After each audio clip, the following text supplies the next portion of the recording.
couldn't stand England, so I got to hell out. I like it here in the Persian Gulf. And I want to have a look at some of the islands in the Indian Ocean. The palms along the shore of a lagoon.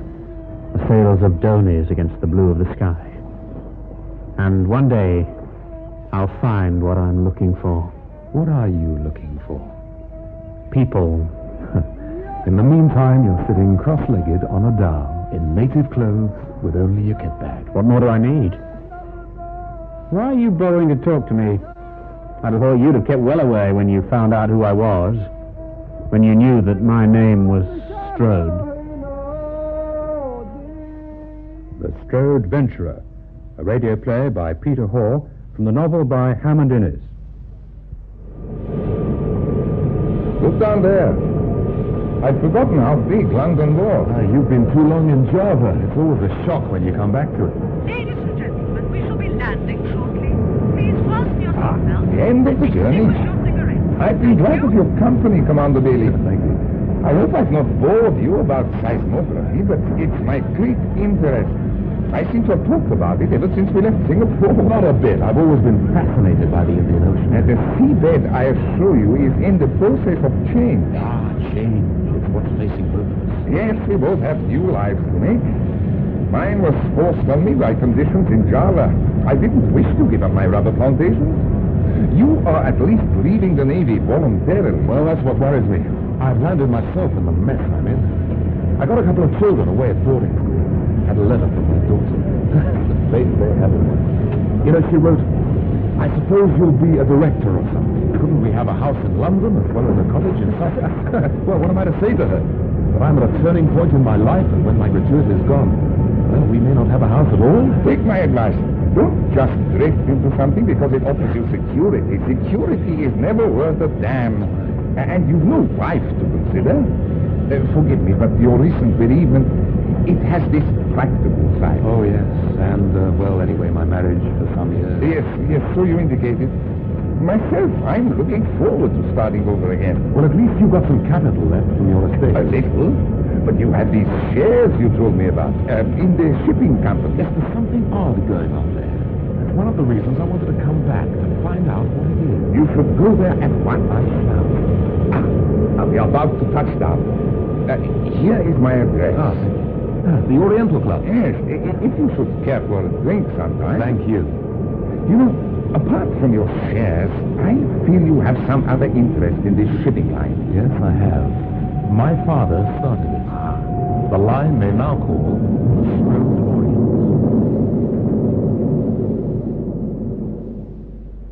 Bailey. Oh, yes, of course.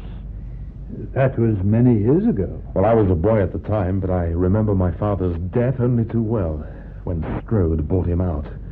He died at sea on one of the firm's ships. Well, that's all ancient history. Now, you wrote to Mr. Strode in regard to some employment with us. Yes. To Mr. Henry Strode or Mr. George Strode? Well, I just addressed the letter Mr. Strode. I met him out in the Persian Gulf. Mr. Henry Strode is chairman, and Mr. George Strode... I don't think either of them has ever been in the Persian Gulf. Is there another brother? Well, there's Peter Strode. He's a half-brother. We don't see much of him. Rather a rolling stone, as a matter of fact. And he's not a director of the firm? No. Well, could I see Mr. Henry Strode, then? I'm afraid he's not in today. He always hunts on Thursdays. I see. The firm's in a pretty bad way, isn't it? I wouldn't say that. We didn't have an especially good year in 1962. And 1963 doesn't look like being any better. Really, Commander Bailey, I cannot make forecasts to someone who is a stranger to us. And I suppose Mr. George Strode isn't in either. No. I believe he's lunching at his club today. A business lunch, of course. Of course. And you don't know where Mr. Peter Strode is? I'm afraid I have no idea. I've had an offer for my shares. Pretty poor one. From an undisclosed purchaser. I want to find out what's going on with Strode Orient, Mr. Whimbrill. But if I can't from you, I know a man in the city, a stockbroker. I'll go and see him. Good day to you. Just a moment. Perhaps I have been a little unnecessarily reticent. There are certain matters which are common knowledge in the city, which perhaps I might... Good, carry on. In 1955, the year Mr. Henry Strode Sr. died, the price of the shares ranged from 42 shillings to 58 and 6. May I ask what you were offered for yours? 10 shillings. Huh? That's high with the current state of the market. High? Recently they've fallen as low as 2 shillings. How many do you hold? 20,000. What was an inheritance of £50,000 I've dropped to 2, not as much as my gratuity. Oh, you've left the Navy, then? Well, I'm in the process of leaving. You've probably been offered a price above the market value by a group who are anxious to acquire a controlling interest in Strode. A takeover bid? Yes. The directors are against it. The annual general meeting of Stode Orient is tomorrow. Right, I'll come to it. Do. I'll have a chat with the chairman and try to arrange to take you in to see him afterwards. Oh, thank you.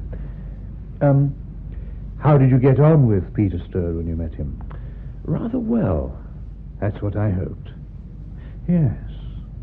I think you may be very helpful to us, Commander Bailey. Now, what can I get you? Scott? Yes, thanks. Soda? Not for me, thank you. Whimbrill? Thank you. Yes, Mr. Strode. Yes, I noticed you were at the meeting. Quite a lively affair this year. Well, some of the shareholders didn't seem too happy. That man Selden, you mean? Yeah. He's always a nuisance. I can usually make short work of him. There we are. The great majority of shareholders appreciate that shipping is going through the worst slump in its history. Cheers. Yes, Quite so. But as you heard, there is a minority who feel that the board should be strengthened by the addition of Peter Strode. Well, my impression was that they thought the family wouldn't sell out as long as they were all on the board. A united front. Yeah. Exactly. Now, how well do you know Peter? Well enough to know that he wouldn't want to work in a city office. No, we don't expect that. I think the chairman has in mind a purely nominal appointment. I suppose you've no idea where he is at present. None whatever.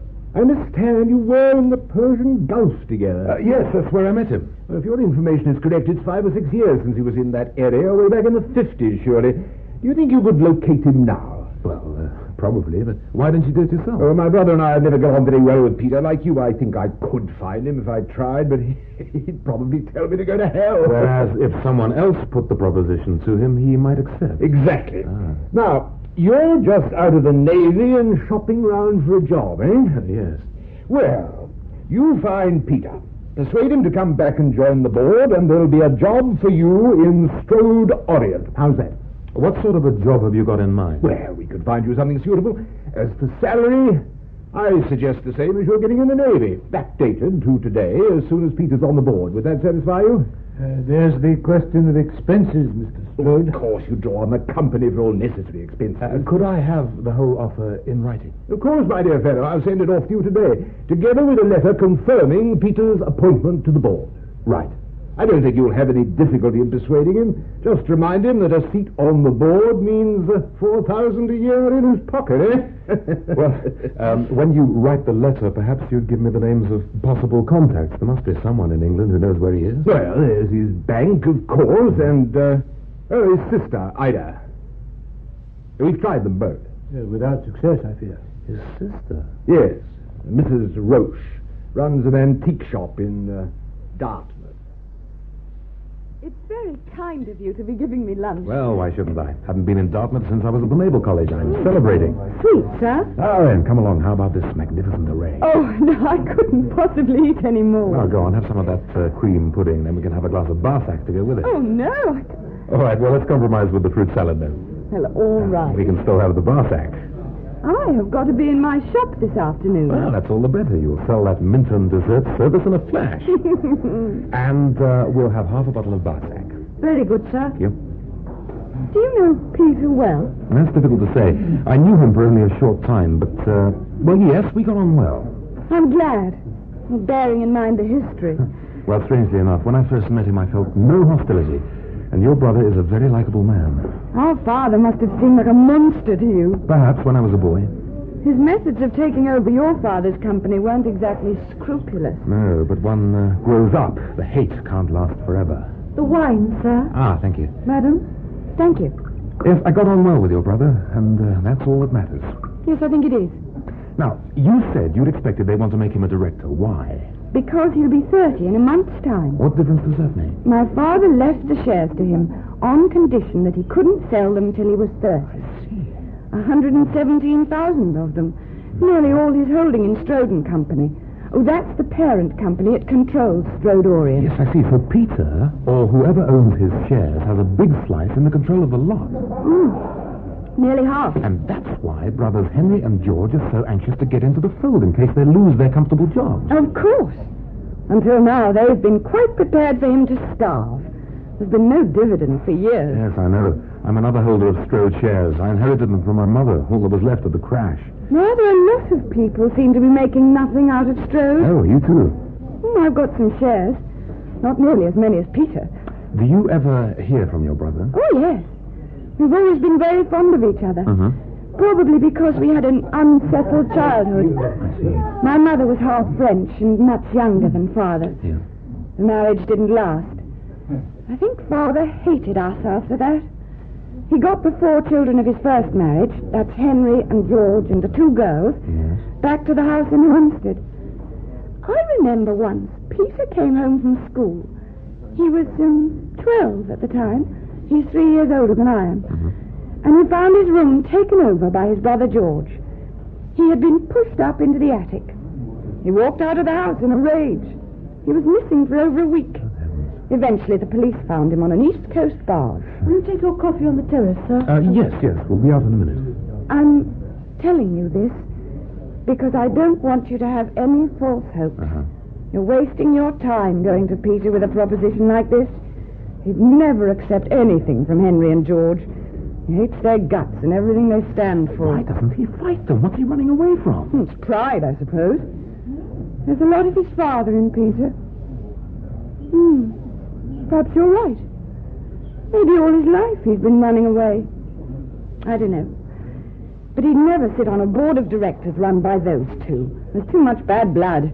And it's none of his fault. They behaved abominably, and so did Father. Well, he gave Peter a huge holding in the business. To save death duties. At least that's what he told me when he gave me my share. Well, he could just as easily have given his shares to the sons who were in the business. That's true. Perhaps he'd got their measure by then. Didn't concern me much at the time. I was just married. Now my husband's dead, I'm much more interested. Your husband's dead? Yes. Philip died in a car crash 2 years ago and left nothing but bad debts. He was that sort of a man. He'd have run through my Strode shares if he'd been able to. Well, I'm glad he couldn't. Do you know, we're both in the same boat. My wife died last year. Oh, I'm sorry. That's all right. Have you any children? Yes, 2. You're lucky. I haven't any. Well, what have you decided? Will you give me Peter's address? I don't know it. But I gather he wrote to you pretty regularly. He never gives an address. I've no idea what he's doing, but I think it's something rather special. Will you tell me where his last letter came from? I don't even know that. They're always sent through his solicitor. He's the only person who knows where Peter is. The solicitor? That's the first I've heard of him. Oh, his name's Turner. He's rather a sweet old man. His offices are in Holborn. I'll give you his address. Whether he'll tell you where Peter is, I don't know. Well, I can only hope. Shall we go and have coffee? Yes. It's rather pleasant on the terrace. Looks out over the estuary. You must know it well. Oh, every inch of it. There's something eternally fascinating about ships. Do you think so? Well, there always has been for me. And the company. I think it must be in my bones. If you can find Peter, give him my love. And tell him I'm not selling my shares. Neither am I. It's a deal? I hope so. So, you want to go out there and talk to Peter? I wonder why. What's your motive? Well, if I'm successful, Mr. Turner, I'll get a job in Strode Orient. The human mind is more complex than that. It's not the job you're after. I tell you, that's the... Oh, you may believe it, but deep down... you wouldn't remember. But it was a bitter struggle. I was a young man then. Young to have a man like Henry Strode for my client. Did you know my father? No, I met him twice. They weren't pleasant meetings. Your father was tough. Quite as tough as Henry Strode, but in a different way. How tough are you, Bailey? I don't know. No, you probably don't. But it's something I have to consider. Oh, damn it, I'm only asking for his address. But that's just what he doesn't want anybody to know. Can't there be an exception? Possibly. But I want you to understand. At a time when the smell of decay was in the air, I helped Peter's father to build up a great merchant adventuring business. I've lived to see it virtually destroyed in less than a decade. All I'm left with is a young man whose only thought in life is to travel. But still, he's his father's son. Isn't this the opportunity you've been waiting for? Possibly. I think I should tell you that Peter has had an offer for his shares. Ah, what's his reaction? I cabled him that, in my opinion, he would be disposing of what remains of his heritage, and that he would regret it all his life. I haven't had a reply. But can't I help to persuade him? If I can trust you. But suppose you are working for the other side, these property dealers who have no other interest but a quick profit. I'm not. No, I don't think you are. And as a director of the firm, he would be able to influence decisions. Yes. I've been expecting them to make a move like this. I think perhaps Peter has been too. I'll write down his address for you. You won't regret it. And I hope not. Here it is. Yeah. 24 Battery Road, Singapore 1. No. Why are you surprised? Well, I've just come from Singapore. Well. You asked for Charles Legrand. That was his mother's maiden name. Why isn't he using his own name? Oh, I've no idea. Strange fellow, Peter, you know. Secretive. But I've great hopes. So, you've just come back from Singapore, Well, you're going back there, Commander Bailey, with my very best wishes. Yes, I have great hope. Mr. Alexander? Yes? I'm looking for a Mr. Charles Legrand. Yes? His employers tell me he's just gone on leave. Yes. He was going on a sea trip, but they don't know where.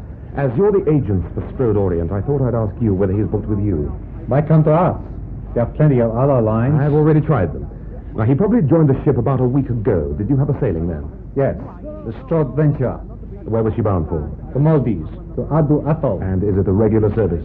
Yes. But the Strode venture is a cargo vessel. She carries no passengers. I've come from the Strode London office. I have instructions to find Mr. Legrand. He might be on board as a guest of the captain. Captain Deacon is not the sort of man to encourage guests. Well, he may have shipped as a member of the crew. There is nobody of that name among the crew. May I see the list, please? I don't know whether I have direct instructions from Mr. Henry Strode, and I carry his authorization. If you insist. Would he have shipped as an officer? Well, I doubt whether he'd have the qualifications. It is a Chinese crew. I'd still like to see the list. There you are. Thank you. You find a name you are looking for? No. But among the Chinese crew, I find the name of Strode, Peter Strode. You knew Mr. Strode was on board? One of the staff engaged the crew in the presence of a mercantile marine officer. Yes, of course, but you know very well who he engages. You must have known that this was a member of a family. How long will the voyage take? About a week. And exactly when is she due to arrive? This evening. And when does she leave? That depends on the R.A.F. How quickly they unload her. Thank you, Mr. Alexander. I'll get in touch with the R.A.F. here and see if they'll fly me up to Gan. Good day. Good day, sir. Do you know anything about Adduan at all? Not a thing. Looks like a huge R.A.F. aircraft carrier stranded on a coral reef. So that's just the island of Gan, of course, not the whole atoll.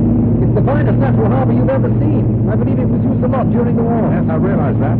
I picked up some charts in Singapore of the whole 500-mile chain of islands. It says that the Adduans are great navigators and traders. I think the only things they export are dried fish and cowrie shells. They scrape in existence from what they can harvest from the sea. The soil's pitiful. Visibility's bad tonight, but you can see Adduan now. And that cluster of red lights. Yes. We're just over the lagoon. I don't see any sign of the ship I have to visit, the Strode Venturer. It could be a bit further out in the lagoon. There's plenty of it. The Strode Venturer. Have you been on it before? No. It is a battered old tramp, 3-island type. She's an odd vessel. In what way? Oh, I don't want to spoil your first vivid impression of her. Do our people know you're coming? Oh, yes. Well, the Adge will probably be down to meet you then. We'll be able to fix up for you to be taken out in a launch straight away. But when you've been on board, I think you'll understand if you're all a bit curious about your visit. I want to see Captain Deacon. Sorry, sir. Captain not seen anybody. Well, he'll see me. That'll be his cabin there. I know these ships well. Captain's cabin's always below the wheelhouse. Sir, Captain not to be disturbed. He gave orders. Don't worry. I'll tell him I insisted. But he's lying down, sir. Captain Deacon?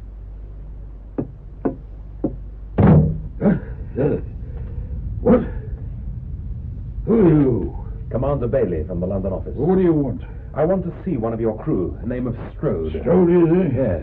Peter Strode. He's on board, and I... What do you want with him? Well, just a word, that's all. A word with him, and you say you're from the London office? It's got nothing to do with London or my ship is crew. A member of the Strode family, you must have realized. If a man wants to live his own life, he's entitled to, isn't he? Yeah. I'd have given him my own cabin if he'd wanted it. I did it once before when he came on board half dead with fever. What the hell's he got to do with London if he insists on shipping his crew? Nothing. They don't even know he's here. Why are you here, then? What's your position with the company? I'm acting for the chairman of the board. I've full authority. Oh, I don't doubt that. But it's my memory. Plays me tricks. I met so many men, all types. Seeing you, time passes. I'm waiting to see Strode. Well, up to him, I suppose. Mr. Fields! Mr. Fields is my first officer. Ah! Mr. Fields, is Strode still on board? I don't know. I think so. We'll find out. What did you say your name was? Bailey. Well, tell him there's a Commander Bailey from the London office wants a word with him. You want to know what it's all about, won't he? Just tell him I'd like to see him for a moment in private. Well, get on. Get moving. Your name's Bailey. Yes. Sure. Have a drink. No, thanks. I think I'll have one. Yes. Time passes. I was over the job of third officer in one of the cracked PO boats once. Turned it down. Some idea of loyalty to Strode. I was their youngest first officer then. I had some trouble once when I was working for another line, court of inquiry, endangering my ship. Had the wrong owners then. Nobody backed me up. Have you been at sea all your life? 37 years.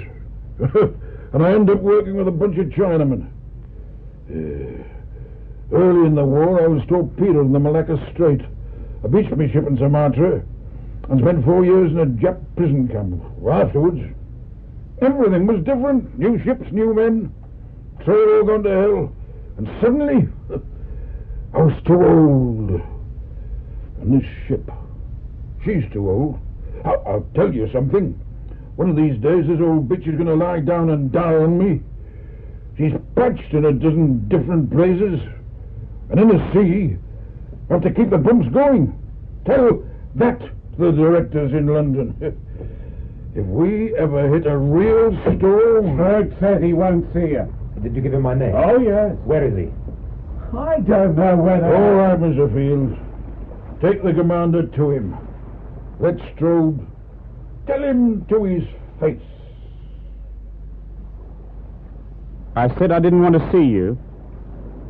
How did you know where to find me? Hello, Strode. Do you remember me? Oh, yes, I remember you.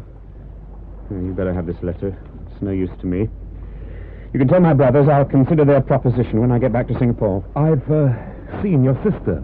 She wanted me to tell you Look that... here, Bailey. I know who you are. I know the company's history as well as you do. What are you after? I'm not after anything. I'm just doing a job for the chairman. They're worried, aren't they? About the future. Well, they'd rather have you on the board than run the risk of being taken over.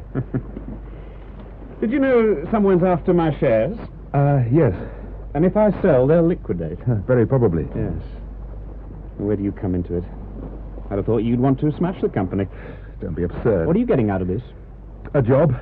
Sir Reginald Bailey's son working in Strode House. If I wanted to smash the company, I'd be selling my shares. I'm not. Why aren't you? Your sister's not selling hers either. You've got a choice now.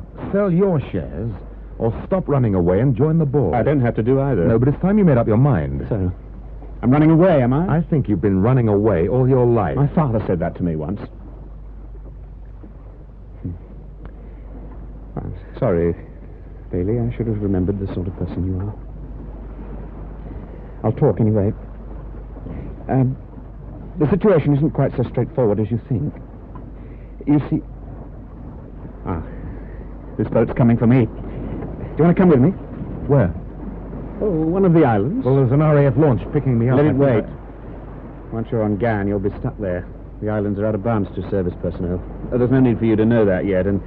Oh, there's something I want to show you. Very well. This is one of the islanders' big inshore boats, a Bondo Doni. With a good sailing breeze, like there is tonight, we'll be there in under an hour. Yes, there's something I'd like you to see. So this is May do. Yes. What did you think of the trip? Oh, perfect. These people know how to handle a sailing boat. Oh, they're splendid navigators. Just before I take you in to see Don Mansoor, I want you to look at something. Under all that thatch over there. Uh-huh. Do you know anything about the political situation here? No. Of course you don't. The people on Addu Atoll have always been different from the rest of the inhabitants of the Maldives. The Adduans are the great boat builders and traders. But the little they've been able to export has always had to be sold through Male. That's the Sultan's capital, 300 miles north of here. The Mali government doesn't give a damn for the welfare of the Adduans. They're exploited, they've no proper diet, the rate of TB's much too high. Well, hasn't the R.A.F. being here helped? Oh, a little. They employ 700 of them. Yes, the R.A.F. have done a good job. They give them medical supplies and so on. But these people need trade, something permanent they can rely on. What happens when the R.A.F. go? Well, there's no question of that. Not yet. Some transport aircraft are already overflying Gan. 2 years ago, the Adduans set up as an independent People's Republic. A couple of gunboats were sent down from Male, and if it hadn't been for the R.A.F., there'd have been a bloody massacre. The Adduans are still free, but they've had to pay a high price for their freedom. Now, have a look in here. What is it? Looks like some sort of a longhouse. No. The thatch covers a boat. They have these boats laid up all over the island. It's like a small dhow. What is it, 200-300 tons? Something like that. They use a variation of the calabash with its water horizon as a sextant. They have no engines in these boats, just sail.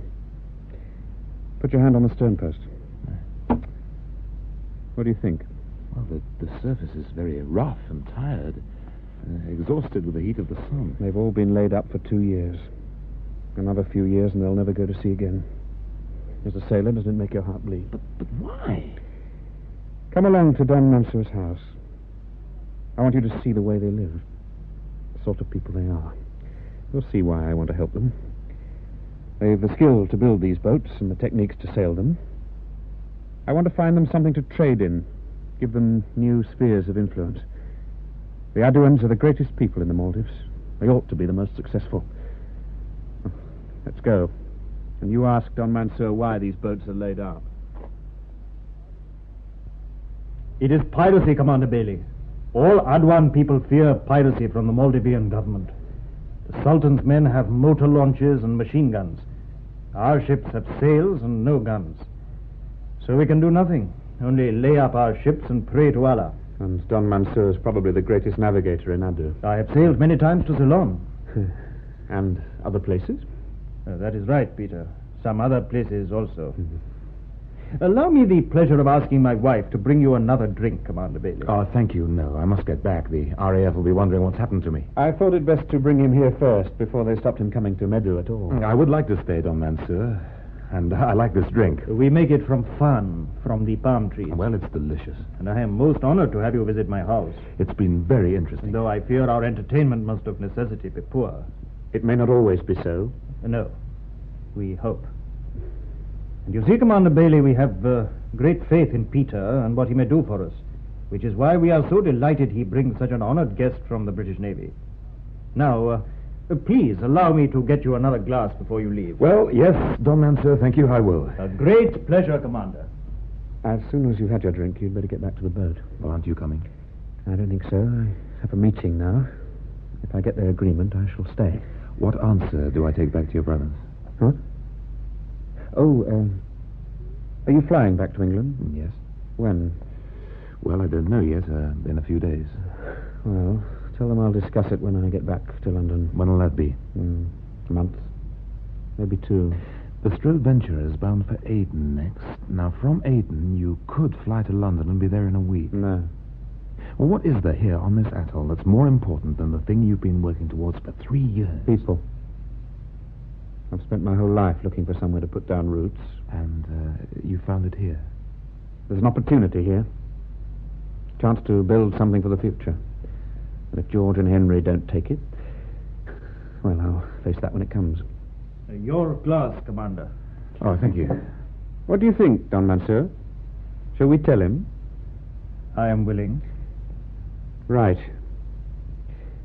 Don Mansoor isn't only a brilliant navigator, he's a very brave man. Last year, he had a crack at running the blockade the Malay government have put around his people.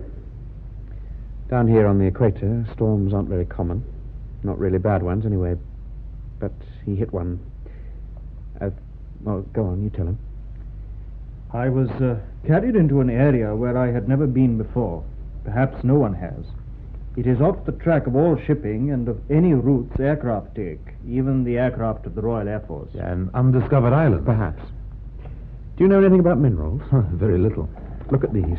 Oh, they're look like lumps of ore. Yes. Strange, isn't it? Here's a people desperate for independence, and these little fragments could be the answer. For them, and for me. For you too, perhaps. Mm-hmm. I brought specimens, you see, back from this island. And at first I kept them to show only as something strange. Something strange? Yes, you've heard there's been evidence recently of submarine volcanic activity in the Indian Ocean. Yes, isn't there a seismological survey of the Indian Ocean being done this year? If you waited... Wait? You could... I'm not waiting a day longer than I have to. This international survey includes the Russians as well as us.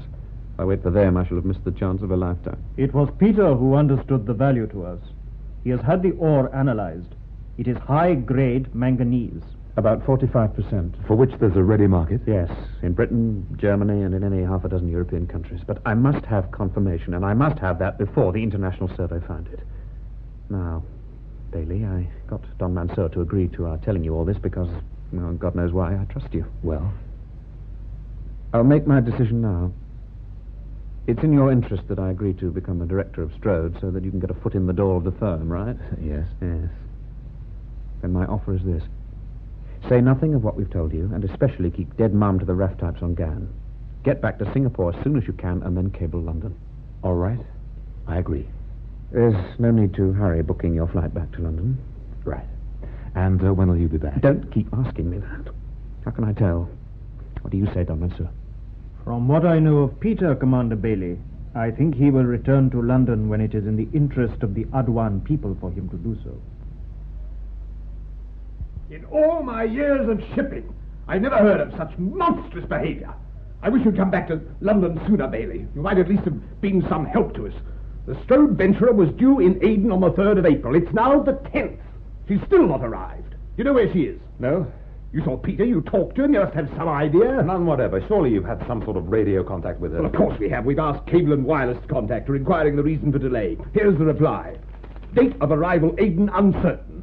Charterers have agreed sub-charter Strode venturer to us for maximum period 1 month.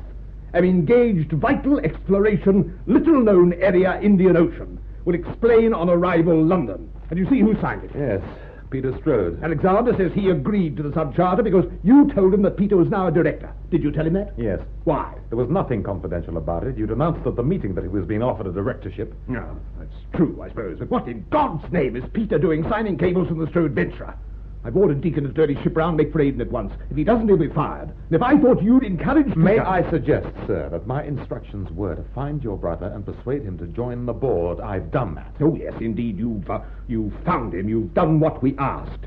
Well, now we must find you an office and give you something to do. Would you like to start straight away? Well, I have a private appointment this afternoon, but otherwise I can start at once. Right. Tomorrow morning, then. You seem to be ushering in a rather unsettling era for us, but, oh well, things may settle down soon. Very interesting, Commander Bailey. How lucky you got my message so promptly at Strode's. You had no awkward inquiries about why I should want to see you, I trust? No, I told them that I'd found Peter through you. There's no reason why we shouldn't be in touch. No, of course not. You know, it was never money that interested Peter. What you have told me merely confirms my assessment of him. Now that I have reached the end of my life, I am better able to appreciate the real values. Money must always be the servant, the means to something that you really believe in. This business of the Strode venturer. Now, you met Deacon, did you? Yes. Deacon would never have agreed to do this for money. You can't buy men like that. Did you know that Deacon was one of your father's officers? I had a feeling he might have been. He took to drink, I believe. Well, you can't blame him. He had a rough deal. Well, I don't pretend to know what Peter is up to, but when do you expect him back? A month, perhaps longer. A month. Even that may be too late. My doctor says the body, it's only a mechanism. I've worked mine pretty hard. It tires eventually. Well, I must go. No. I was not ringing for you to be shown out, but for someone to be shown in. Ida. I'm sorry to have kept you waiting, my dear, but I wanted to have a word with this young man first. You know each other, I think? I certainly do, yes. Have you told her about your meeting with Peter? Yes. Oh, he telephoned me as soon as he got back. Good. Then I needn't go over that. Now, I don't get about much these days, but I still have my contacts in the city. I've kept in touch with Strode affairs, on account of Peter, you understand, my dear? Well, of course. You've always been wonderful in looking after our interests. Thank you, Ida. Well, I've tried. Now, you both know the present situation. Strode and Company control Strode Orient, so it is the shares of the parent company which are vital. A group of people have been buying shares in a bid to take over the company. The same group who offered for Peter's and mine? That is so. They will not now succeed. How do you know? Because over the last year, I too have been buying heavily. Between us, Ida, Peter, you and I now virtually control Strode and Company. I see. So, the future policy of the Well, company. the future, yes. That is the point. I have just been indicating to Commander Bailey how limited my own future is. Now, really, I have seen you only once before, and my contacts with your father were in trying circumstances. Since you were here a few weeks ago, I have instituted inquiries about you. You've been bred to the sea, and though there is nothing in your record to suggest that you have more than average initiative, you seem to be a very reliable man. I have therefore added a codicil to my will. The shares I own in Strode and Company will pass to you at my death. But you I'm giving you what I hope amounts to the final control of Strode and Company in the event of a showdown between Peter and the others. It seems to me that you're the right man for this particular job, and I thought there was a certain justice in it being taken by the son of the founder of the original company. Yes, but why don't you leave the shares to Peter? I don't understand, sir. I do. I think it's wise. Now, I must ask you both to leave. I've had a busy day. I'm glad you understand, Ida. Is there anything we can do for you? No, my dear, nothing. Just remember me once in a while when I'm gone. I'm not certain, not yet. But I think perhaps it helps to be remembered sometimes. He knows he's dying. He's been in our lives always, a sort of rock. Something solid to cling to when we were in trouble. I shall miss him. Yes, of course you will. Thank you for suggesting a drink. I needed this. Well, I was feeling a bit stunned myself. Cheers. Cheers. Where's Peter now, do you think? Well, God knows. All these plans, and Peter may be lost in that dreadful old ship, stuck on some uncharted island in the middle of the Indian Ocean. I think Peter's too live a person. He won't get sunk without trace before he's even started. I hope he doesn't make a fool of himself. Why should he? And that's where you come in. Mr. Turner knows Peter's weakness. He's like me. He can be terribly impulsive. He once told me all his travelling was done like that. Somebody in a bar, a ship in harbour, the signpost beckoning. He doesn't plan, he acts. That's why he's left you all those shares. You're my brother's keeper now, you realise that? I don't see he needs one. Everything he does has always fascinated me. But there's a sort of crazy streak in Peter. Well, there was nothing unstable in the way he was organizing those islanders on Maydu. It's not so much that he's unstable, but there's something theatrical in his makeup. He's flamboyant. He gets carried away by his enthusiasm. What do you do now? Well, find somewhere to live, get stuck into an office at Strode's, go and see my children. I must go back to Dartmouth. But I've an idea that when Peter gets back, he'll need all the help he can get. I think I'll come up to London for a time. The sparks will start to fly with the brothers, you know. Whatever it is he's planning, which you won't exactly tell me. I'd rather Peter did that. I know. Well, whatever it is, he's not going to find it easy with them. I'll telephone you in Dartmouth then as soon as we hear he's hitting London. I wish you would. I look forward to that. I'll be ringing anyway, letting you know how things are going. Good. You know, we've been drawn together. By a web of circumstance? That and something else. I couldn't stand that office a moment longer. I'm glad you got a flat, Bailey. Well, best I could get in a hurry, and it's central. And I do as well, to get us a cup of coffee. Is that all you think about? What? Oh, no, of course not. Wonderful to see you. But Is anyway. that duffel bag your entire luggage, Peter? Yes. Your clothes are dreadful. You can't go about London like that. Oh, I'll buy something. You can come and help me. That's a promise. I shall keep you to it. But look what I've got in my duffel bag. Manganese. The first consignment. From your island? Well, if you can call it that. It was the bed of the Indian Ocean, really. Never seen anything like it. All grey slime and weed in the empty cases of shellfish, and stinking like a dirty harbour at low water. How big is it? Oh, about 3 miles by 2. It's just a dead, decaying mass brought up from the ocean bed 1,000 miles from anywhere. Volcanic? Well, I suppose so, originally. Have you a photograph of it? No, I didn't have a camera. Neither did any of the crew. Just as well, we don't want anyone else out there searching for it. Well, the crew must have known what you were up to, bringing off samples. They were scared stiff, most of them. A strange atmosphere about a hunk of land that's just emerged from the sea. Something primeval. And the crew wouldn't have known about geology. They thought I was crazy. Anyway, they know where it is, and they'll talk. They'll talk, yes, but they don't know where it is. How come? There were only 2 sextants on board, and I got hold of them before we sailed. I had Don Mansoor with me, and his reckoning of the position was pretty vague. I started a square search. I saw that nobody but myself kept a track chart. So only you know where it is? Well, that's how I want it. There's millions of tons of this stuff there for the taking. The surplus of shipping and the eastern countries taking over our traditional cargoes, it'd make a difference to have our own freight source, wouldn't it? Well, of course. This is just what Strodes have needed for years. Yeah. And I didn't just bring back this bag of ore. I had number 4 hold half filled with the stuff. I'm getting samples away to a long list of industrial firms. Even the brothers must see that this is a godsend for the company. Oh, they don't. What? I've talked to Henry already. He won't touch it. The stupid fool can't see further than the nose in front of his face. We must do something at once. But I think Peter should go and see Mr. Turner. The shares? Let Mr. Turner explain all that, if he wants to. He's a wily old bird. He may think of a better plan. But whatever he advises, I have an idea that Peter will go back to Brother Henry with something to shake him rigid. Nice office you've got, Henry.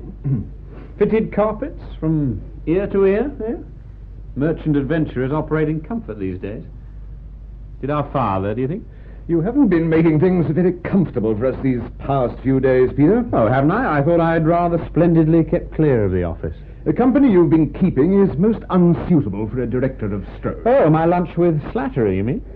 You got wind of that, did you? Well, you seem to us to be making every effort to make it known. You know, of course, that Slattery has been at the centre of the attempted takeover bid. Oh, yes. He made the original offer for my shares. And now that you're a director, you can't sell them without our agreement. I imagined you'd forgotten that. So you see, you were wasting your time. And it didn't look well. George was most distressed. I bet he was. It's his turn to retire from the board of Strode and Company in a few weeks, isn't it? He expects to be re-elected, of course. Oh, George's re-election, like my own, has always been a matter of routine. Ah, but if I use the voting rights my shares carry, and 1 or 2 other people agree with me, we could elect, Slattery. Now I've got into the way of these little city lunches, I thought I might make before you say anything, Peter, and this was the reason I asked you to come into the office today, I have to tell you that George and I have reconsidered the matter and decided that Strode Orient should accept responsibility for a pilot operation in the Indian Ocean. We could offer you the Strode Trader, now laying up in Bombay. And financially, I asked you to come into the office today. I have to tell you that George and I have reconsidered the matter and decided that Strode Orient should accept responsibility for a pilot operation in the Indian Ocean. We could offer you the Strode Trader, now laying up in Bombay.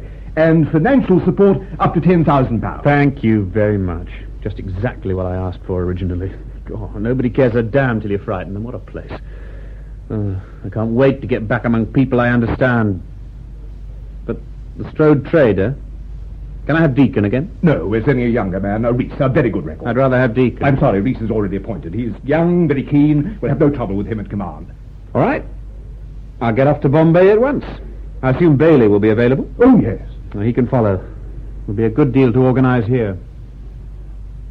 How's it been today? Oh, not too bad. As it was my last day in the office before I leave, Strode's were slightly less lethargic than usual. They've been disgraceful. Yes. They agreed to back the Indian Ocean venture, as they call it, and they've given you no encouragement at all. Do you know, I don't know what I would have done these last weeks if it hadn't been for you. I've got some pouille fumée to go with the salmon tonight. That sounds great.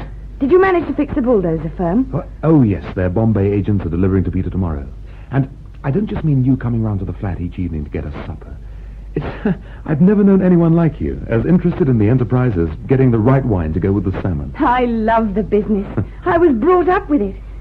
All these difficulties would never have happened if there'd been anybody at Strode House to succeed my father. A man with real drive. Well, I agree that Henry doesn't quite fit that bill. Geoffrey? Yes? Why shouldn't I come too on this trip? To Bombay, you mean? And on the Strode trader. My dear girl, a ship plying around the Indian Ocean looking for a volcanic island is no place for a woman, certainly not. I could telephone Peter. He would say the same. I was talking to him today. I fixed the contract with the Dutch agent in Rotterdam for monthly deliveries of the ore starting on the 1st of August. Fine. Did they insist on the penalty clause? Yes, that's why I rang Peter. And he agreed? Of course. Right. That's the real merchant venturer spirit. To gamble and then make sure you win. Did Peter say anything else? Yes, I asked him how Reece was making out. What did he say? Well, apparently he's very efficient, but... What? Well, Peter said he couldn't quite put his finger on it, but in some way he thought he was too efficient. Well, in 48 hours you'll be seeing for yourself. Damn you, why shouldn't I come too? You know what's happening to us, Ida? Yes. It's something we've both been through before, but, well, for me it's happening all right. Me too. Have you quite made up your mind about my not coming with you on the trip? Quite. If you don't let me, I shan't go back to my hotel tonight. I shall stay here. Well, that won't make me change my mind. Dear 120. 120, sir. That do you? Yes. Have you worked out an ETA? Not yet. When can I have it? Shortly. I am not sailing my ship into an uncharted area, not for you or anybody else. I'll let you have it tomorrow. Tomorrow? Tomorrow by noon, then, or else. Otherwise, I stop engines. You've got the chart of this area locked away in your cabin, and the sextants, the chronometer, the navigation tables. Now, after 6 days at sea, I don't know where we are within 100 miles. I've had very nearly enough. You're not a qualified navigator. And steaming through the night... Experience is more important than qualifications. You've been in wireless touch with head office and they've cleared you to agree with me. Yes. I've navigated boats all over the world and in and out of more islands than you've ever set eyes on. And I've more at stake than just this ship. You needn't be afraid I'll put her aground. Tomorrow, then. By noon. He's getting scared, sailing blind. And this atmosphere. 1 minute we're in a sort of a fog, and the next it's pitch black. And it's just as hot as ever. Now, Reece isn't nearly so ignorant of our position as he pretends. The wireless operator picked up the aircraft beacon at Gann on his DF. It gave him a position line. Well, what's the point of all this secrecy? That island belongs to Don Mansoor and the Adduans. It's their one hope of survival. I'll do anything to keep its position secret until they've established a settlement there and claimed it for their own. Mr. Strode, this atmosphere, was it like this before when you came here with the Venturer? No. It was hot and humid, but not like this. There's a lot of electricity in the air tonight. Well, I don't like it. There's no moon. We can't see a thing. I think there's going to be a storm. Storms are very rare in this area. If you check the Met charts... Hell with the Met charts. They're generalizations. They're not specific to this area. I think we should heave to till dawn. Oh, whatever for. You've empty sea for miles around. How do you know? You've found one new island. There may be others. Breakers ahead! Breakers? Breakers ahead! Breakers? How can there be breakers? There, man, there! Can't you see them? Straight over the bow! Surfing! Slow on stern! Starboard helm! Starboard helm! Hard over, man! Hard over, sir! But there's no sound. What are they breaking against? Coral reefs? There's no coral reefs there. We're nearly on them! Full of stern! Hold us stand, sir! I think it's the white water. What's that? What do you say? White water. They call it Ranamari. It's an optical illusion. I've never seen it, but I've heard about it. Don Mansoor's seen it twice. Each time his crew were frightened to death. You mean I'm frightened? Not now. I think we all were for a minute. I shall leave too. Stop engines! Stop engines! Look, if you'll let me take over and steam through the night, I'll give you your ETA now. We'll be lying off the island by noon tomorrow. I shall stay on the bridge. All right. Now, shall we get back on course? Slow ahead. Go ahead. Steer 120. 120, sir. I think I ought to call the captain, Mr. Strode. It's up to you. When does the officer of the watch call the captain? I don't know. What's this? Why wasn't I called? Oh, I was thinking about it, sir. Well, you should have thought quicker, Lennie. What the hell is it? It looks as though the sea's become suddenly diseased, like some fungus growth. It's pumice. There must have been a disturbance of some kind. It's everywhere, spreads for miles. How much longer do you expect me to drive my ship into an area that's clearly volcanic? Not long. We're only a few hours sailing time from the island. Yeah, well, all I hope is that we aren't anchored off the island when the old flipping lock goes up. Look, over here, Peter. There are bigger pieces. They're like plates, aren't they? There must be millions of them. We shall be out of it soon. It's clear ahead. Something's been going on. Some sort of submarine activity. Suppose the island's disappeared. I'd look bloody stupid, wouldn't I? Starboard bow, Captain Reece, sir. Fine on starboard bow. Here, the cloud's lifting ahead. Yes. It's land all right. And black. Nothing growing at all. Have the glasses, Mr. Strode. It's bleak enough. Like the back of a whale at this distance. Yes. Yes, that's it. It must be. What's the matter? It's bigger. I can't tell till we're nearer, but I think it's at least twice the size it was. Oh, gold, and I'm on the first landing party. I'd like us to run in with the island bearing 034. On that course, it's all clear. No obstructions. We should be ashore before noon. Earlier than I thought. No birds. Not a sign of a living thing. Not here. That beach we landed on was useful. But we need to find some sort of natural quay where we can bring the barge alongside for loading. And for getting the gear on shore? Yes. We're on the old part of the island now, of course. What happens if it sinks below the surface of the sea again? Oh, no. I talked to several experts in London. They were all agreed that if an island emerged in this area, it would continue to grow. Or at least that it would stay above the surface of the sea. The movement here's a slow one. It's nothing dramatic. But can your Adduan survive in this desolation? Look, they're not helpless. They're an intelligent and highly civilized people. And they're tough. Well, they'll need to be. Isn't only that it's bleak. The island's got an atmosphere, a sense of deadness. Not to them. Now, just over the top here, I'll show you something. There's a hollow about 50 feet across. Oh, there. See, it's a natural rain trap. 3 palm seedlings. Yeah. They've grown since I was here last. They must be 5 feet high now. Oh, it's incredible what water can do. The most barren place on Earth can be transformed by a single rainstorm. Yes. See, here on the equator, there can be as much as 90 inches of rainfall in a year. There are half a dozen pockets of vegetation like this. As the surface weathers and the roots of the trees get a grip in it, the pockets will spread. A few years and there'll be tropical growth over quite a lot of the island. With the right seeds introduced now, it'll be like Adduan, capable of supporting life. You've got a vision of what it might be. I accept that. But will the Adduans see it? You wouldn't ask that if you'd been with us before. Don Mansoor stood in this little oasis, gazing around in wonder like a child. No, more like Cortes. The Adduans don't need any encouragement. When are they coming? Oh, God knows. Depends on a lot of things. Their president, their ships, and the wind. But when they do, they'll find a camp, stores, and equipment. And I reckon it'll take 3 days to get the stuff ashore. Mm-hmm. While they're doing that, we'll make a series of test boreholes with the portable drill. On the 4th day, we should be getting the first load of ore out to the ship. Oh, this'll water the palm trees. Well, they'll just have got the last load into number 3 hole before the storm started. The barge will stay out there now. Oh, it doesn't matter. We can go back in the runabout. It may not last long. I'll stay on the island with my team. I'm glad we got the bunkhouse up for them. It'll be bad tonight. The Lascars hate it. Well, they're all huddled in the canteen now. Some of them are praying. Well, Time you two got back to the ship. Or why didn't you come as well? Yeah, you could come back at first light. No, I'm staying here on the island. Oh, okay. I'll go and get the engine started. Yeah, the rain's not quite so bad. It'll be worse tonight.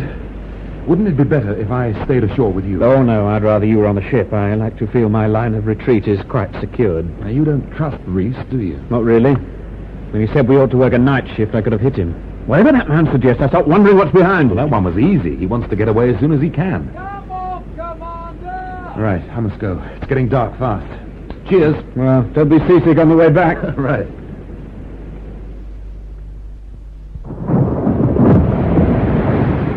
Oh, that was a big one.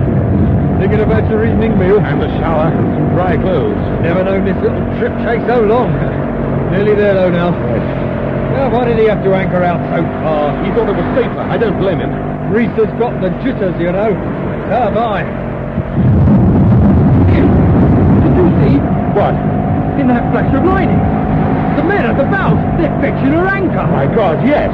That's why it's taken so long to reach her. She's broadside to the wind and drifting with it. So they've got the anchor up. He's pulling out to sea. Well, we can't go back now. The wind's against us. Can we make her? The wind's taking us right onto the barge. Oh, my God. Look, we're going to crash against the side. We'll have to jump it. Catch the edge of her side. Now! Right. Here. Get on to that cable. Yes. It's all right. I'll give you a pull. Okay. We made it.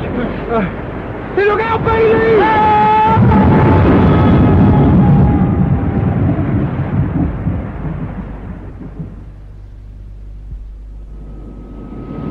Oh, my God. What's the time? About midnight, I should think. Thank the Lord you've come round. How long have I been out? 3 or 4 hours. I see. What happened? You fell into the hold of the barge. We lashed alongside the ship. What's that? The trader's engine room telegraph. What's she doing? Beaming out to sea. Why are we still on the barge? Because I can't bloody well make contact with them. Oh. We're stuck here. How long for? Till dawn, I'd say. Till they can see us. Oh, my God. Have I broken any bones? Oh, I don't think so. Just bashed your head on a bit of that flaming manganese ore when you fell. Why doesn't that thunder stop? Sorry, mate. Anything about that? The engines sound different. What are we doing? Slowing, I think.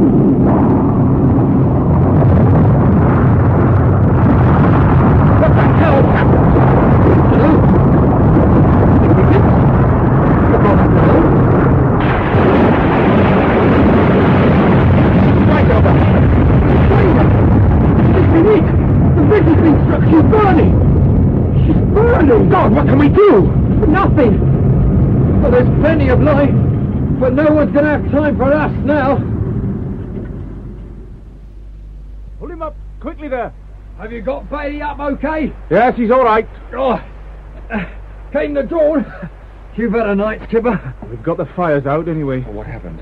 Why are we aground? We are lucky the old ship didn't go up. What's the damage? 3 dead, including Cummings. 4 injured. Oh, God. The whole electrical installation has been burnt out, but a day's work may get the main engines going. With jury rigs steering from the tiller flat, we've got a chance. Was there any arrangement for regular radio reports to head office? No, could be a week before they think of instituting any sort of search.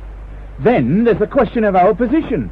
My estimate could be 200 miles out. I should never have agreed to navigate in blind like that, with only one man knowing our position. Well, you did. It's no good bellyaching about it now. It's Strode's fault.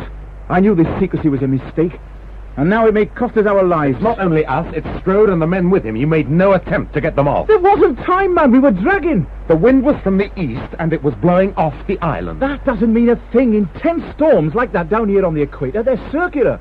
Once you're through the eye of it, the wind comes in from the opposite direction. You could have sent in a landing craft to get them off. What? Why should I risk men's lives? They were perfectly safe where they were. It wasn't they who were in danger, it was us. You were in a hell of a hurry to get right out of the area, weren't you? If I'd hove to a few miles off, we might have drifted anywhere. I thought it best to steer a set course. So many hours out, so many hours back. Well, I suppose that sounds reasonable. Yeah, excuse me, skipper. But do you notice the smell? Yes, sulphur. Is something burning still? Oh, no, not on the ship. But look, out there, about 3 miles off. What? It looks like bubbles of hot gas.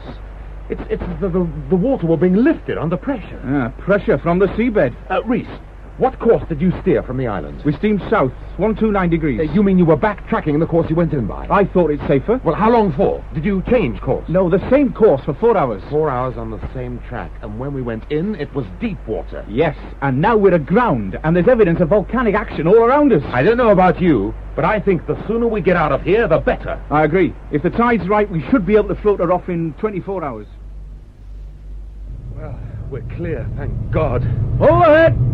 All ahead! All ahead! Is this your course? Yes. You're not on the reciprocal of 129? Nope. I'm heading for Gan. For Gan? But the islands, you can't head for Gan, not yet. Not till you got Peter and the men off. You can't just leave them there. My concern is for the safety of the ship.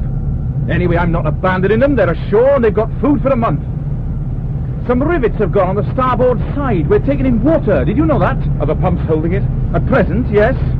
Look, Reece, I'm an executive of Strode Orient, and I'm ordering you now to head the ship back to the island and get those men off. You've no power to give me orders on my own ship. I suppose you're right. But then there's always the question of fitness to command. What? What would it look like as an inquiry? Will you give me your instructions in writing? Certainly, if you want it. Very well, I'll alter course. It's your responsibility, remember?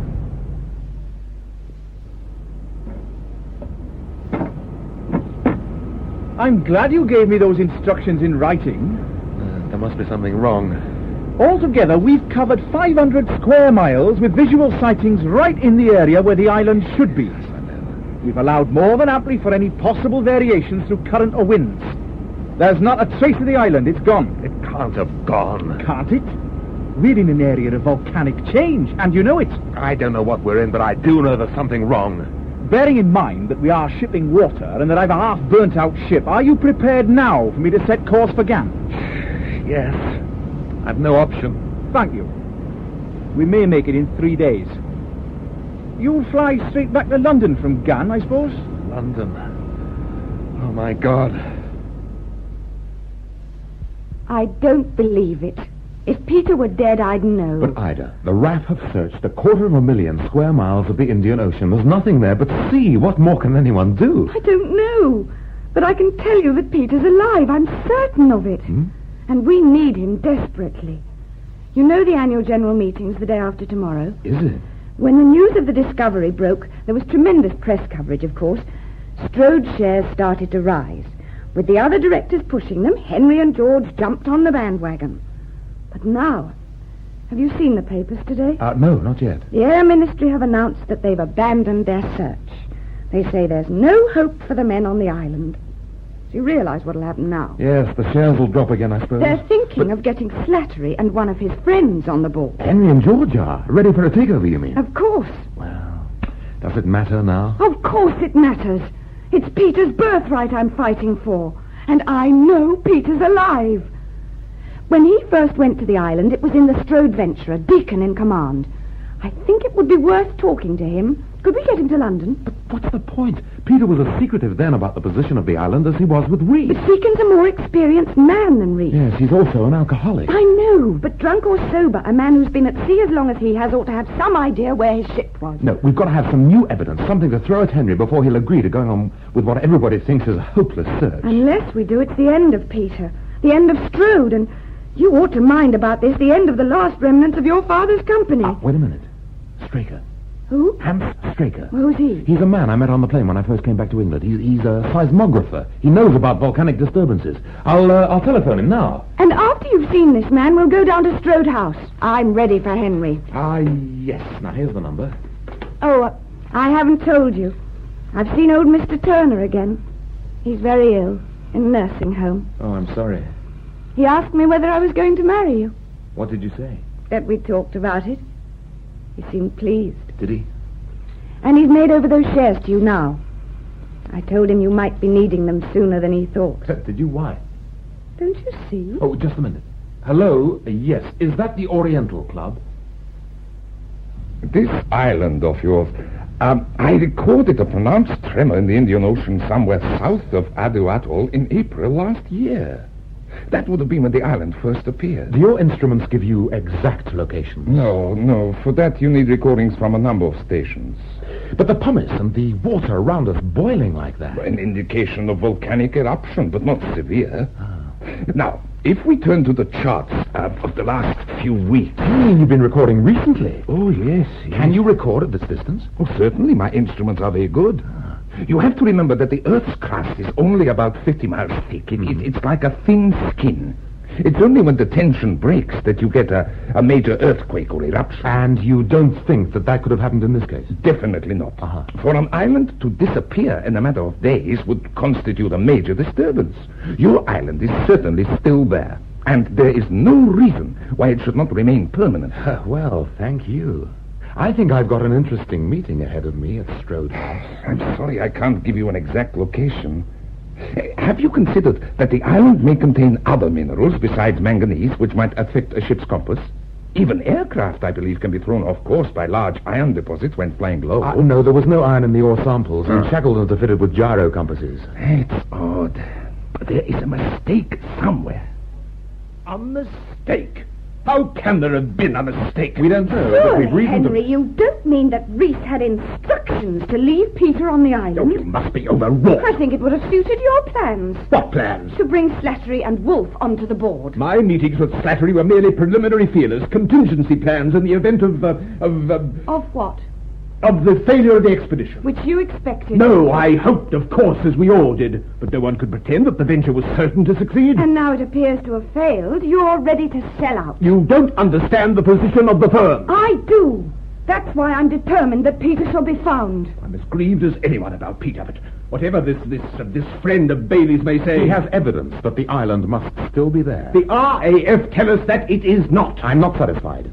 I want to make another trip with Deacon in the Strode Venturer. Deacon is no longer employed by us. What? I dismissed him. He disobeyed orders from head office during Peter's first trip. An old man who's been nearly his whole life with the firm? Where is he now? Still in Aden, as far as I know. The last place for him to find another ship. And the Strode Venturer? In Aden. We sent another man out. He could be recalled. And Deacon could be reinstated? Really, I am prepared to concede, Ida, that you are distraught over the loss of Peter. But you, Bailey, you must remember that you are merely an employee of the firm, and I'm not. After Peter, I'm the largest shareholder in Strode and Company. What? Lawrence Turner has been buying shares heavily, and he's made them over to him. I heard rumours that Turner was buying, but... Oh, anyway, with Peter presumed dead... I don't presume him dead. And Mr. Turner says it will take time for you to have that legally accepted. And I hold the proxy for the votes his shares carry. If it comes to a showdown at your precious annual general meeting, we can outvote him. So you can stop flirting with Slattery and his friends about a takeover. It's too late. The control of Strode and Company is now with Peter, Ida, and me. I suggest that you get in touch with Aden at once, and that I fly out there in the morning. Mr. Fields, is Captain Deacon aboard? You've caused enough trouble, you and that Peter Strode. Would you mind taking me to his cabin, please? Why should I? I sack him and throw him on the beach, then come along and say he's to be reinstated. What are you trying to do? Crucify him? A man needs warning after that sort of treatment. He needs an hour or two to get used to the idea that he's taking command again. Do you mean he's drunk? He's had a lot of worry, you see. Don't you understand what he's been through? Lying in a doss house thinking his life's over? What's it all about, anyway? I arranged that he should be reinstated so that he can help to find the island. Why? Don't you listen to the radio? Strode and a dozen men are stranded on it. Oh, so that's it. He's wandered again now. They've never given him a chance, the Strodes. He worked for your father, too. Did you know that? Yes, I knew that. Why are you telling me this? I just wanted you to know. You owe something to Harry Deacon. He hasn't had much of a life. Mr. Fields, I want the Strode Venturer to leave as soon as possible for Gan. I've arranged with the agents to finish loading during the day. We could leave tonight. Can you take her out of Aden? Very well, as long as Deacon says it's all right. We needn't tell the agents about him, need we? No. And if you tell me where the island is, I won't have to wait for Deacon to surface. I don't know where it is. Strode hid the sextants. He directed the courses and wouldn't let anyone near him when he was plotting them. Well, where was Deacon? In the cabin? No. He came up to the bridge every now and then, same as he always did. No reason why he should change his habits just because one of the Strodes was on board. Do you mean he was drunk? He's never drunk. Not when we're at sea. But the captain doesn't have to be on the bridge all the time. He'll help you all he can, I know he will, but leave him a day or two, will you? Give him a chance, that's all I ask for him. That he should have a chance. Seems a long time ago, too damn long. My mind's not clear. You don't mind me lying in my bunk, do you? I still don't feel too good. Must have picked up a bit of fever in that damn place in Aden. No, of course not. You stay where you are. You've had pretty well all I can remember. What's it add up to? Well, it's the course back that gives us the best picture. Yeah. I've got it all plotted on the chart now. First southerly, then westerly the first day, and the final approach to Adduan Atoll from the south. Yeah. The intermediate variations on the course always being between 180 and 360. What position does that give us? Roughly 600 miles east-southeast of Gan, and nearly 250 miles northeast of the line the Shackletons flew on their way to and from the search area. Well, where's the position Reece gave? Well, that's there. The distance between the two is just over 500 miles. Reece's position is 500 miles out? Yes. As soon as I got this worked out, I radioed Gan. I've just had this signal from Group Captain Canning. Now, he says little likelihood of resuming search unless we can give them clearer justification. He says we can discuss it when we arrive at Gan, but that Reece is satisfied the areas already searched covered the island's last known position. And Reece is still at Gan, sucking up to the Group Captain, I suppose. Oh, yes, he's still there. And Canning's final shot is a volcanic action, still most likely explanation of failure to locate island. Volcanic action, submarine pressures, yes, but that island wasn't a bloody volcano. It was a bit of the seabed, nothing more than that. Can I have a look at that signal again? Yes, certainly, yes. Reece. I never did trust Welshmen. Justification, Canning says. What does he mean by that? The opinion of an Adduan wouldn't count, I suppose. Not with a man like Canning. The serving officer who's never had anything to do with them. You're thinking of Don Mansoor? Yeah, well, he's been there twice, once on his own, once with me. But he knows about the stars. In his own way, he's a good navigator. Well, I'll try and get hold of him when we reach Gan. But we must talk the R.A.F. into another search. Well, I'll leave that to you. Group captains aren't quite in my line. With that Reece.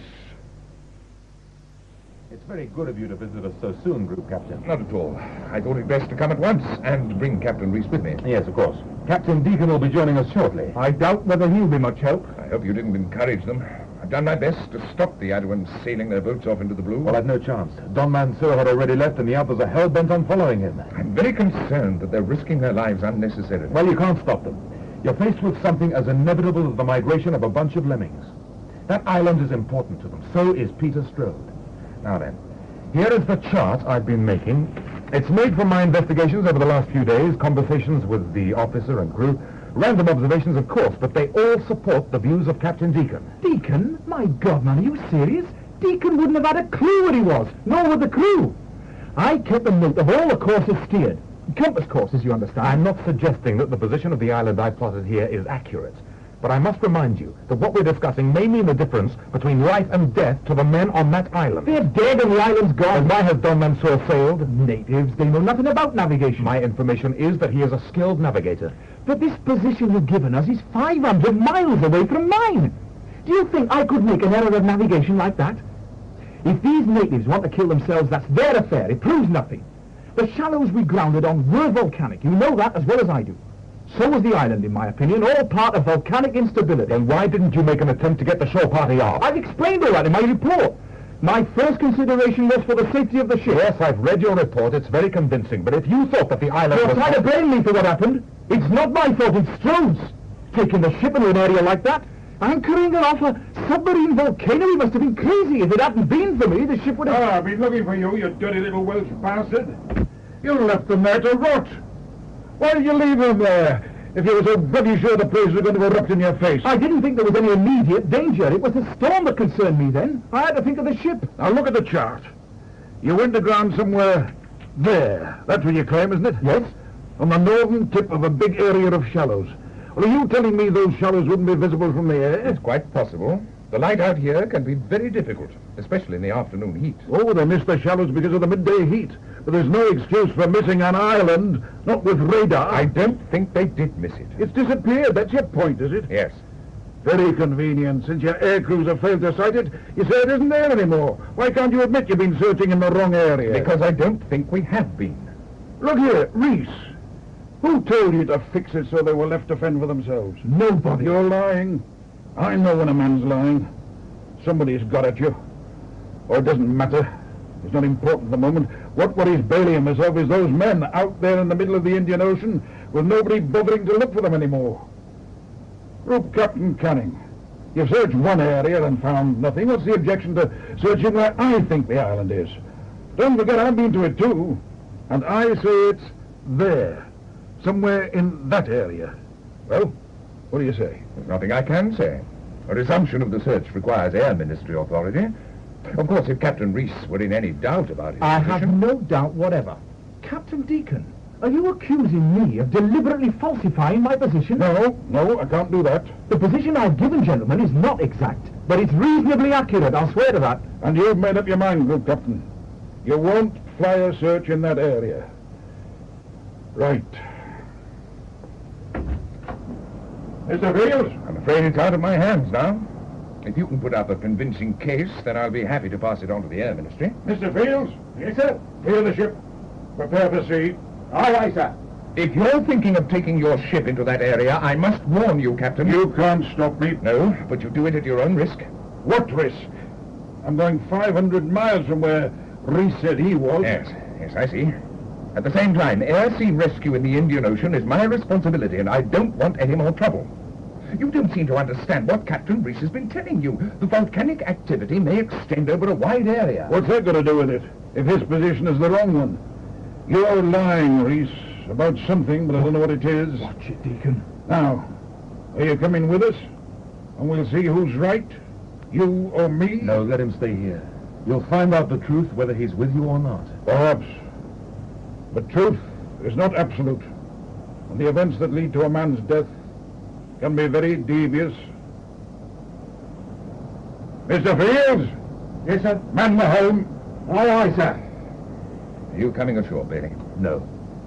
Well, I'll instruct my people to maintain radio contact, and I'll notify Air Ministry, of course. I'm sorry, Bailey. It's the best I can do under the circumstances. Yes, I understand. I wish you could persuade Deacon to hold off till morning. Well, I can't. And I don't intend to try.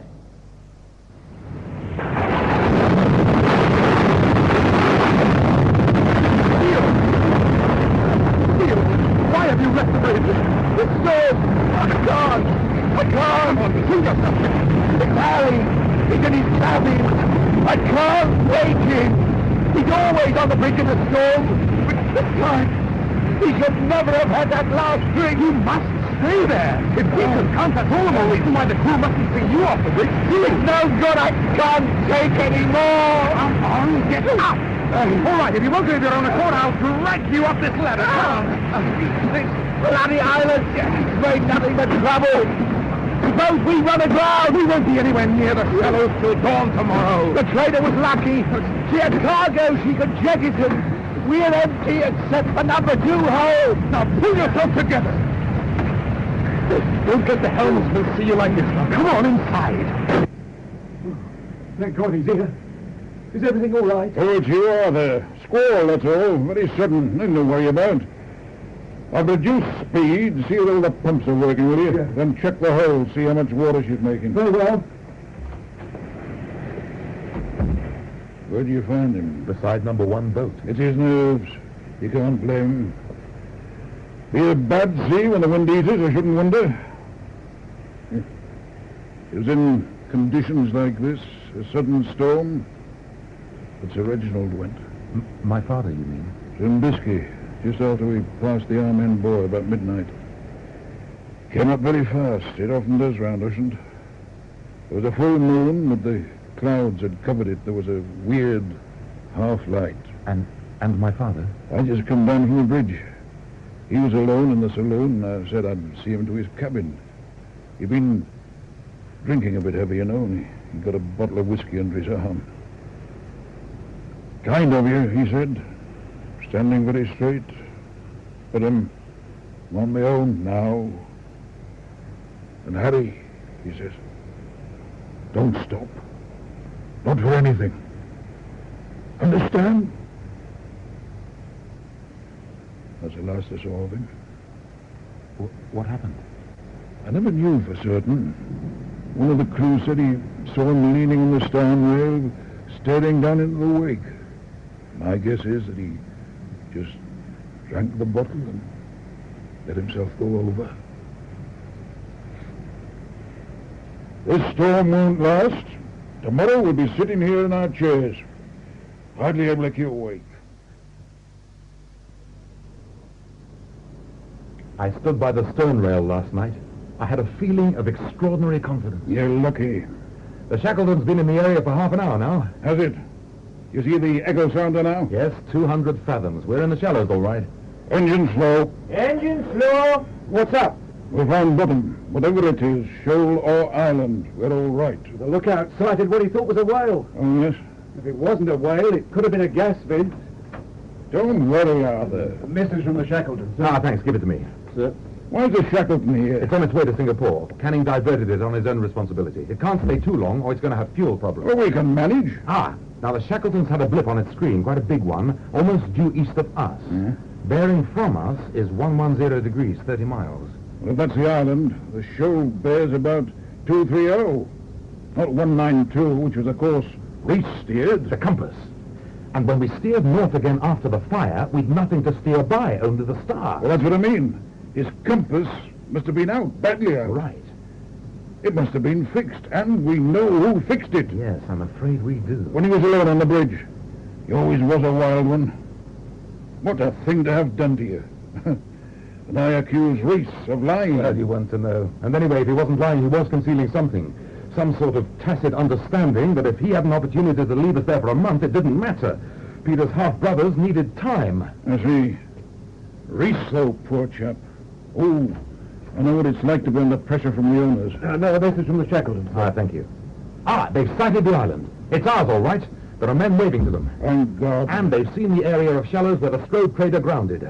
What's it bear from the island? 227 degrees. A compass error as big as that doesn't happen by chance. He's like his father. No consideration for anybody once he's made up his mind to a thing. And he'll get more and more like him. Yes, perhaps. Unless someone takes him in hand. Anyway, he's got what he wanted. An island, the people of his own. He'll finish up with more power than his father ever had. New men, new ships. There was a time when I'd have enjoyed a fight. Not now. Not anymore.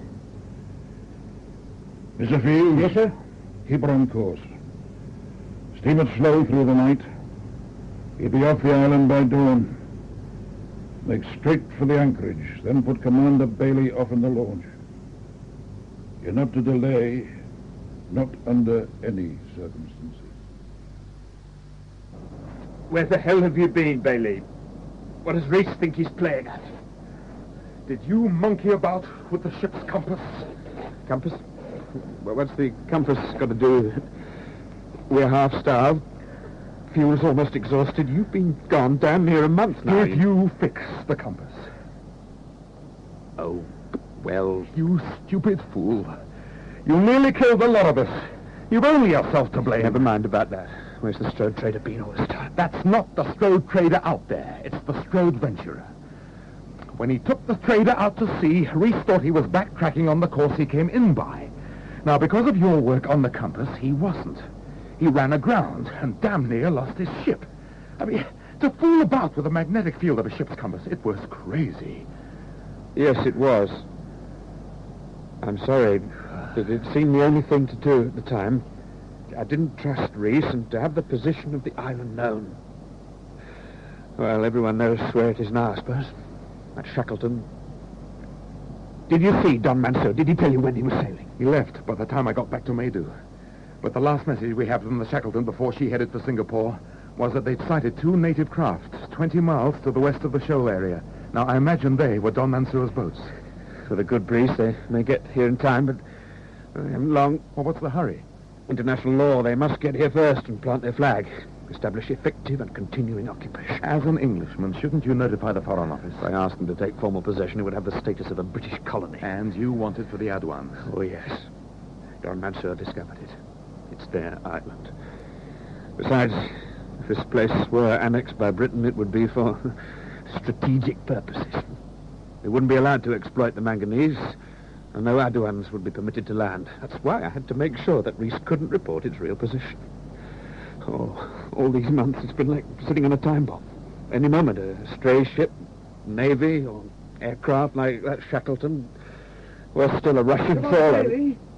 Commander Bailey! Yes. It's Harry Deacon. He's gone. He wasn't in his cabin this morning. Everything left neat and tidy. A letter for me. He's gone. The end of the road. That's what he says. You don't understand. You don't seem surprised.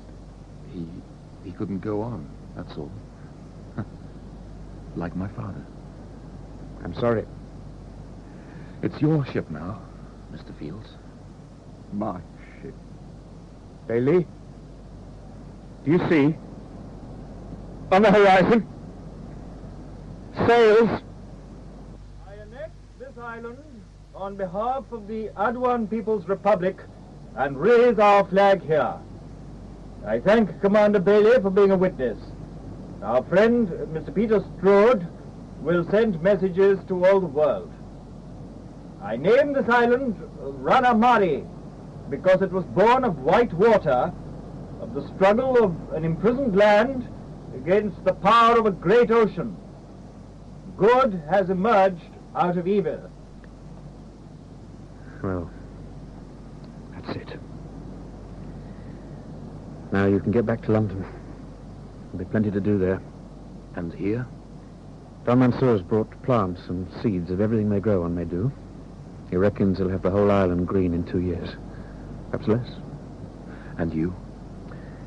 Oh, I'll get going on the mining. The first shipment's due in Rotterdam in August.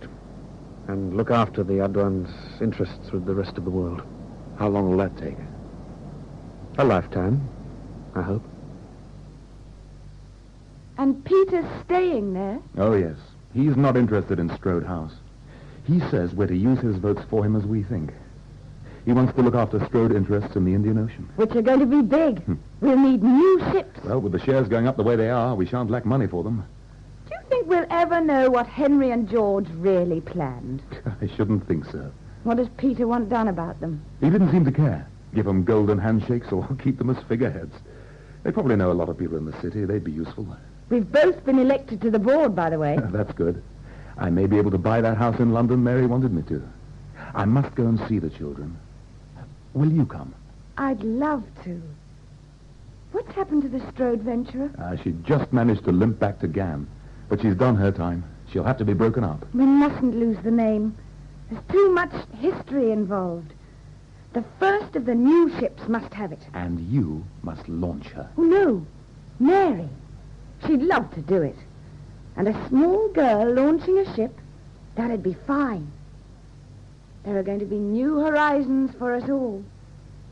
I like the idea of Mary saying, I named this ship Strode Venturer.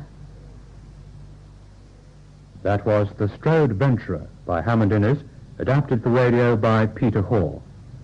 Peter Strode was played by Martin Jarvis, Commander Bailey by John Shrapnel, and Captain Deacon by Colin Douglas.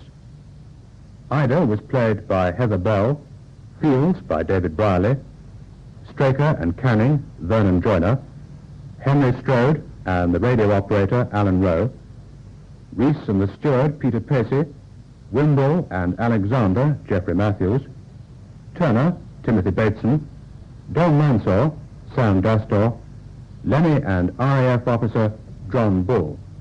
The stewardess and waitress were played by Emily Richard. The production was by Dickon Reed.